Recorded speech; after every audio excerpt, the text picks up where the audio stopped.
Hello, YouTube. The maritime province in Russia is a very unique site. Among others, I should say, you see, Primorsky Krai, or Primoria, as the province is called in Russian, is very rich in unusual places and points of attraction. One of them is the only natural, according to some, structure on the planet. It's called the City of Dragons. One of the most exceptional and mysterious natural monuments of Primoria is located in the bay Spokojnaya, actually, next to it, which is located near the city of Nakhodka. This is the largest of the ancient remains, a granite rock about 40 meters high, with the romantic name Castle, or alternatively Devil's Finger. Here in the West Territory, there is a relief pile of rocks of the most bizarre shapes and sizes, as if scattered by someone's giant, mighty hand. Stone sculptures are scattered throughout the West Territory of southeastern Primoria, like if they came out from under the chisel of an ancient craftsman. One of the parts of the city is called the Valley of the Atlanteans. The Valley of the Atlanteans is a rock complex, and it's part of the City of the Dragons.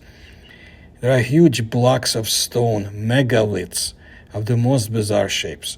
Many of them hold on to their foundations as if contrary to the laws of physics. Almost all stone sculptures in the valley have their own names: Troll's Head, Dragon's Egg, Warrior's Heart, Shaman, Mushroom, etc. But despite the fact that tourists come here quite regularly, but again, depends on the time, these places are still shrouded in a mass of mysteries, riddles, and various legends. According to the official account or hypothesis, the unusual shape of the boulders is the result of ordinary climatic changes. For centuries, the sun, wind, and precipitation worked to turn out this mountain range, and eventually it became what the visitors see today. According to another more popular and mystical hypothesis, the Atlantean Valley, or Valley of the Atlanteans, was built by an extraterrestrial civilization dozens of thousands of years ago. Someone says that a disaster befell the place and the residents left their homes. Others claim that spirits still live in the valley and guard it. This natural park is considered a place of strength, a place of power, and a focus of energy. From here, a beautiful picture opens up in the distance on the slopes of neighboring mountains. Intricate stone sculptures rise, with outlines surprisingly similar to dragons. According to legends, in ancient times of the Bohai Empire, and I'll explain to you more about it, or I would say Bohai Kingdom, the Devil's Finger served as a repository for a mysterious crystal that had the ability to give answers to any questions. And only the priests had the opportunity to communicate with this magical stone and the spirits associated with it. Very similar to what Ivan Yefremov described for ancient Egypt and the special room of the souls of Ra, where you could ask a certain object questions and it would give you answers, like a computer. The obelisk, guarded by guards, radiated a mysterious glow, warning of possible danger. Think what you like. Was it electricity, radiation? Put it in modern terms. Anyway, people come to the Valley of the Atlanteans to listen to the silence. The mountain ranges are surrounded by dense forest, inaccessible to fires. That's what is claimed anyway. In it, as tourists say and visitors, extraneous sounds are absolutely incredibly absorbed. There are many amazing things in this rock complex, like those huge boulders that cracked as a result of some unknown influence or impact, and formed a pile of massive boulders with narrow slits between them. Well, adherents of the unofficial theory of the origin of the city of Atlanteans call them gates to other worlds. The best time to climb begins around the middle of September. According to people who had visited, and I've spoken to a number of them, in summer, especially on a sunny, bright day, climbing can be very problematic due to the unbearable heat and stuffiness. The forest surrounding the road to the top is practically not swept through by winds, and at the top the temperature can often be several degrees higher than at the bottom. If you still come here, it is better to do it early in the morning while there is no heat.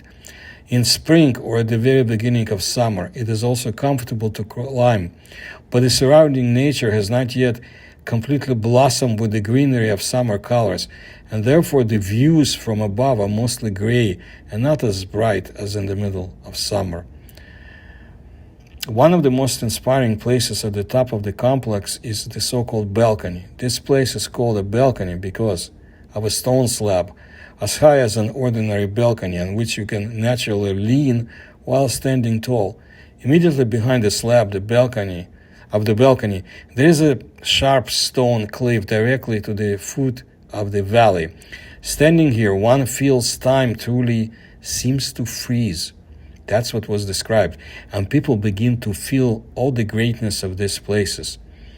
There are a lot of boulders of different sizes at the top. Some of them can be climbed quite simply, while others can only be climbed very carefully. So one needs to be extremely careful.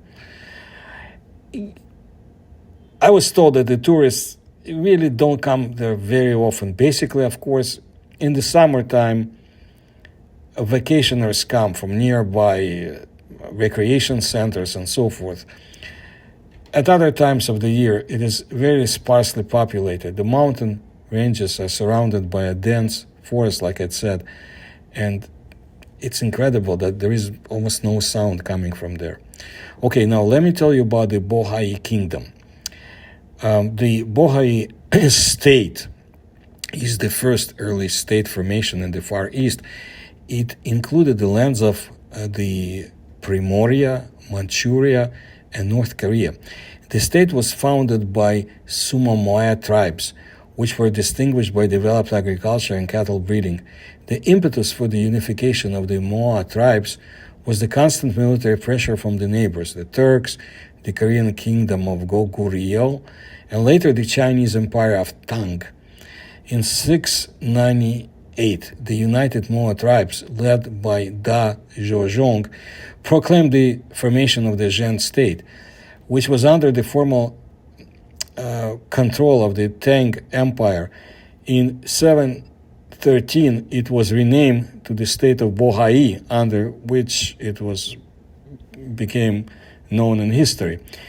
So the Bohai kingdom is also known for its high level of education, art, and science.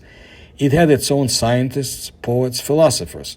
Hieroglyphic and runic writings were used. There was a high level of development of wall painting, sculpture, palace and temple architecture, decorative metal, and stone processing. The most widespread religious worldview of the Bohai people was shamanism, to a lesser extent Buddhism. Today, the remains of Buddhist idols of the Bohai era have been found in the Primoria, in the Kraskinsky settlement, and 4 in the Ussuriski district. At the beginning of the 10th century, the southwestern neighbors of the Bohai people, the militant Khitan nomads, united into their own Liao Empire. For more than 20 years, the Khitan fought against the Bohai people, which ended in victory in 926. This is how the Bohai kingdom ended its existence. In the following years, the Bohai people rebelled against the Khitans more than once, and therefore were forcibly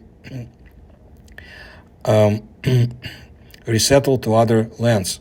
The Mohai kingdom played a big role in the history of the people of the Far East. In the center of the agricultural territories, there were cities that had a regular shape, surrounded by high ramparts and moats filled with water. One of these cities, the center of Yan County, is the current Kraskinsky settlement, located in the Hasansky district of the Primorye. The settlement is located in the very south of the Primorsky Krai, 2 kilometers southwest of the village Kraskino of the Hasansky district. The settlement is located in the estuary right bank part of the valley of the Tsukhanovka River, cut from the side of the bay of the expeditions by narrow bays. In terms of the settlement, it resembles an irregular pentagon, oriented with its top almost to the north. There are 3 gates in the fortress wall, protected from the outside by arched ramparts. They face east, west, and south. The shaft is blackened, and in some places its stone skeleton can be traced at the top. But now, let's travel on to Siberia. Hanging stones, as if floating in the air, are a natural phenomenon that arouses interest among people around the world. Tourists make long trips to see and touch such objects. Well, in nature you can see a boulder that seems to be hanging in the air. It comes into contact with the Earth's surface in a small area, and according to the laws of gravity must fall. But it doesn't move, even if there are efforts to do so. This unique natural phenomenon is called a hanging stone and has no scientific explanation. The most visited mountain range in the park is the Sleeping Sayan, a stone block in the form of a man lying on its back. If you look closely at him, you can see the outlines of a face, hair, and arms folded on his chest. The Yergaki Ridge is located in the central part of the Western Sayan mountain range in eastern Siberia. In the south of the Krasnoyarsk territory, there is an amazing place, the nature and atmosphere of which will impress people who go there. This is the Yergaki National Park. The main attraction there, I should say, of this place is that mysterious rock hanging stone. The length of the ridge from west to east is about 80 kilometers, with a maximum width of 70 kilometers. According to one account, the name of these rocks come from the Tuvan language. So, a giant floating stone or boulder over a huge abyss. The hanging stone rock is located on the ridge bordering Raduzhnaya Lake from the south. This is a massive 17-meter granite cyanide slab lying on the edge of a sloping cliff, resting only a small part of its surface on it. The thickness of the plate is from 1.5 to 2 meters. The area is more than 50 square meters, and the weight reaches 200 tons. Isn't this impressive? Just imagine the most of this stone is hanging over a precipice. If you look below, it seems that the stone is about to fall down and crash down with a terrible roar. It's not for nothing that this rock is considered to be one of the most attractive and alluring in the Yergaki.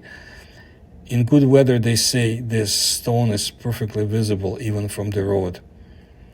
This is what I wanted to let you know today about 2 quite unusual sites in Russia, whose origins are clouded in the mists of time, and at least one of them belongs to the paranormal realm, and it would be nice to find out more as to who created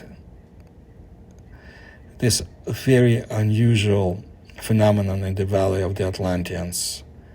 But I'll bring you more interesting information about the maritime province, the Far East of Russia, and I have in my previous videos. You can find quite a lot.